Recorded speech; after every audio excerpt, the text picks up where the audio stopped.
tatlo, dalawa, isa.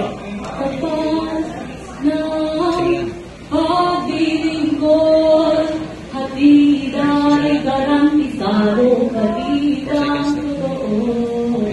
Easy 88.2 Balitang Tapat.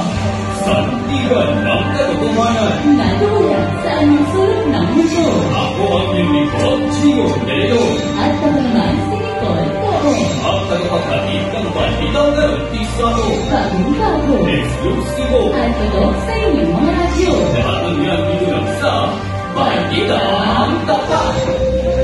Madaling araw ng Merkules, ika-22 ng Tito. Ito na ang mga nagpapatang balita sa araw nito. Los Primeros, handa ng sumama. Ito education bilang isa pa.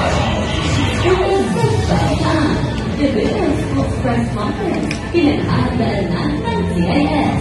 Jake Carriaga, ibalita mo. Sinagawa ang DSBC 2025 Simulation bilang paglalatag sa mga pamamahayan ng Affiliated School ngayong araw. Irinigin ang maliit poblasyon.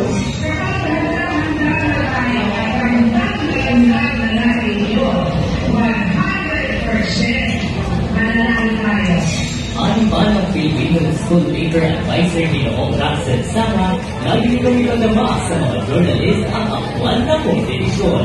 Dapat na dalawang balita, GP Carriaga. Ang diskusyon sa digital education binigyan pansin sa press conference. Yung kaibigan, ikulan mo.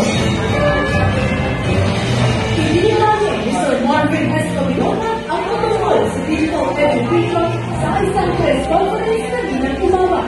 Isinarating niya ang kalagahan ng technology-based learning kahit ang pagiging flexible, accessible at cost-effective ito sa mga mag-aaral. Inutukan naman ang press conference sa pahayag na ang pagyakap sa digital education ang susi sa tagumpay. Sandigan ng balitaan, Luther Chicago. At susunod, PBBM, binati si Donald Trump. Issue sa National Budget Bill, inutukan. Ang kabayanan niya sa pagbabalik ng balitang dapat matapos ang isang paalaala. Ma'am, bayan, panibagong mukha, bagong Pinas, iboto na si Jongjong Marcos. Ibuboto ko talaga yan, Nari, ikaw. Hindi ko ba siya sure? Pinag-iisipan mo pa kung sino deserving? Pinag-iisipan ko ba yun? Si Jong na lang. Marami lang siyang promise na gagawin totoo pag nanalo.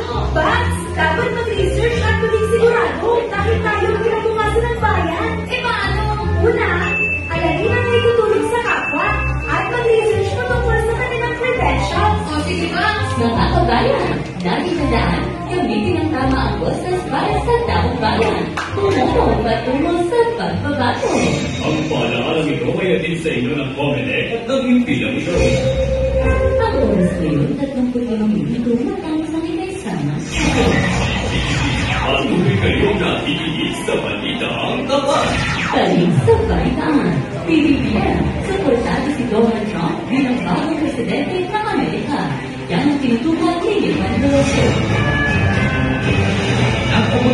At Ferdinand Stringer sa bagong halal ng presidente ng Estados Unidos na si Donald Trump dito Martes. Ani ni PBBM sa isang pahayag na balak ng makipagkolaborasyon kay Trump kasama ang kanyang administrasyon. Dagdag pa niya na pinag-usapan nila ni Trump ang pagpapalakas ng alyansa ng Pilipinas at Amerika. Para sa balitang tapat at totoo, Levan Veloso. Samantala, lakong budget bill hindi pipirmahan at Lea Canagos ibalita mo.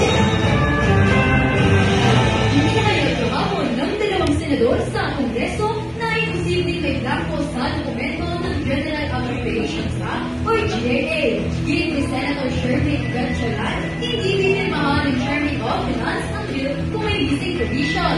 Dagdag pa nito na kailangan wala siyang budget lalong-lalo na ang GAA. Aldea Halagos, nagbabalita. Dito nagtatapos ang 5 minutong balitaan. Para sa balitang garantisado, ako si Gio De Leon. At sa naman si Nicole Too. Ito ang DCPC 88.2 Balitang Tapat.